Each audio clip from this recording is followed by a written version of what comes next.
ടെക്നോയുടെ techno spark go 2024 എന്ന പുതിയൊരു smart phone ഇപ്പം ഇന്ത്യൻ മാർക്കറ്റിൽ ലോഞ്ച് ചെയ്തിട്ടുണ്ട്. ഈ ഒരു സ്മാർട്ട് ഫോൺ ഇപ്പം 6700 രൂപ പ്രൈസ് റേഞ്ചിലാണ് ലോഞ്ച് ചെയ്തിട്ടുള്ളത്. ഈ ഒരു വീഡിയോയിൽ നമ്മൾ നോക്കാൻ പോകുന്നത് ടെക്നോ സ്പാർക്ക് ഗോ 2024 എന്നുള്ള സ്മാർട്ട് ഫോണിന്റെ ഒരു സ്പെസിഫിക്കേഷൻ അനാലിസിസ് ആണ്. വീഡിയോ തുടങ്ങുന്നതിന് മുമ്പ് പറയാനുള്ള ഒരു കാര്യം എന്താ വെച്ചാൽ, നിങ്ങൾ ടെക് വാർത്തകൾ ഫോളോ ചെയ്യാൻ താല്പര്യമുള്ളവരാണെന്നുണ്ടെങ്കിൽ നമ്മുടെ വാട്സപ്പ് ചാനലിലോ അല്ലാന്നുണ്ടെങ്കിൽ ടെലഗ്രാം ചാനലിലോ ജോയിൻ ചെയ്യാവുന്നതാണ്. താഴെ ഡിസ്ക്രിപ്ഷനിലും അതുപോലെ തന്നെ കമന്റ് ബോക്സിലും നമ്മുടെ വാട്സപ്പ് ചാനലിൻ്റെയും അതുപോലെ തന്നെ ടെലഗ്രാം ചാനലിൻ്റെയൊക്കെ ലിങ്കും കാര്യങ്ങളൊക്കെ കൊടുക്കുന്നുണ്ട്. അവിടെ റെഗുലർ ആയിട്ടുള്ള ടെക് അപ്ഡേറ്റ്സും കാര്യങ്ങളൊക്കെ ലഭിക്കുന്നതായിരിക്കും.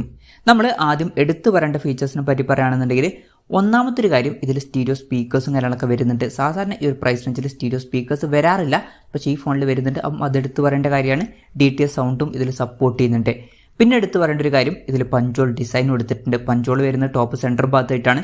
പൊതുവേ ഈ ഒരു പ്രൈസ് റേഞ്ചിൽ വരുന്ന ഫോണുകളിൽ വാട്ടർ ഡ്രോപ്പ് നോച്ച് ഡിസൈനിലെ നോച്ചാണ് വരാറ്, പക്ഷേ ഈ ഫോണിൽ പഞ്ചോൾ ഡിസൈൻ വരുന്നുണ്ട്. അതെടുത്ത് പറയാം.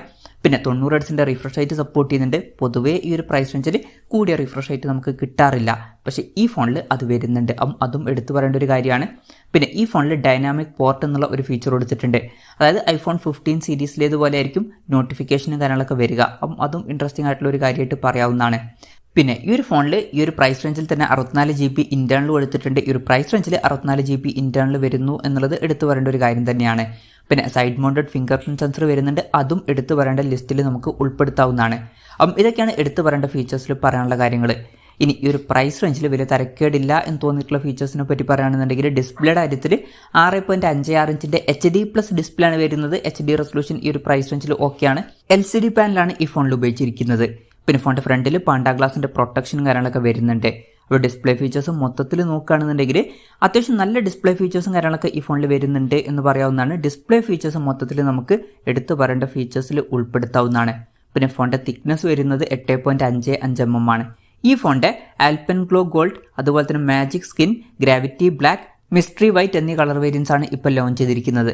പ്രോസസ്സറിൻ്റെ കാര്യം പറയുകയാണെന്നുണ്ടെങ്കിൽ unisoc T606 എന്ന പ്രോസസ്സർ ഈ ഫോണിൽ കൊടുത്തിട്ടുണ്ട്.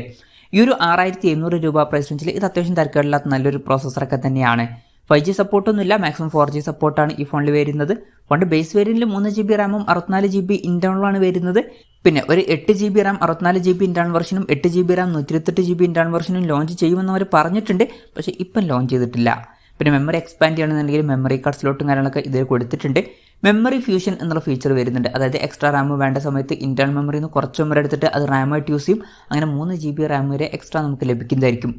Android 13 ബേസ് ആയിട്ടുള്ള iOS സോഫ്റ്റ്വെയർ ആണ് ഈ ഫോണിൽ വരുന്നത്. ക്യാമറയുടെ കാര്യം പറയുകയാണെന്നുണ്ടെങ്കിൽ ഫോണിൻ്റെ പിന്നിൽ ഡ്യുവൽ ക്യാമറ സെറ്റപ്പ് കൊടുത്തിട്ടുണ്ട്. 13 മെഗാപിക്സലിൻ്റെ 1.8 അപ്പേഴ്സിൽ വരുന്ന മെയിൻ ക്യാമറ സെൻസറാണ് ഈ ഫോണിൽ വരുന്നത്. രണ്ടാമത് ഒരു AI ലെൻസും കൊടുത്തിട്ടുണ്ട്. പിന്നെ ഫ്രണ്ടിൽ 8 മെഗാപിക്സൽ സെൽഫി ക്യാമറ ആണ് വരുന്നത്. ഓൺ പേപ്പർ തരക്കേടില്ലാത്തൊരു ക്യാമറ സ്പെസിഫിക്കേഷൻ ഇതിൽ കൊടുത്തിട്ടുണ്ട് എന്ന് പറയാവുന്നതാണ്.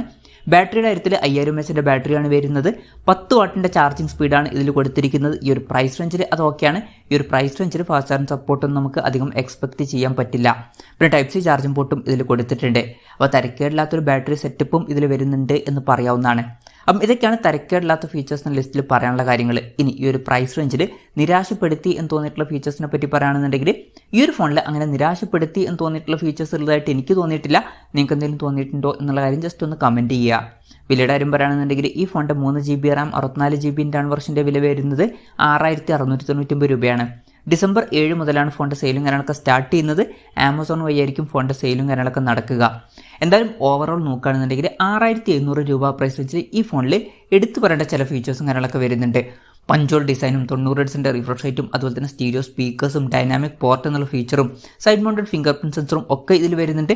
അതുപോലെ തന്നെ ഈ ഒരു പ്രൈസ് റേഞ്ചിൽ തന്നെ 64 GB ഇന്റേണലും കൊടുത്തിട്ടുണ്ട്. ഇനി ബാക്കി ഫീച്ചേഴ്സ് നോക്കുമ്പോൾ ഈ ഒരു പ്രൈസ് റേഞ്ചിൽ അത്യാവശ്യം തരക്കേടില്ലാത്ത ഫീച്ചേഴ്സ് തന്നെയാണ്. ഒന്നും മോശം എന്ന് പറയാൻ പറ്റിയിട്ടുള്ള ഫീച്ചേഴ്സ് ഒന്നുമില്ല.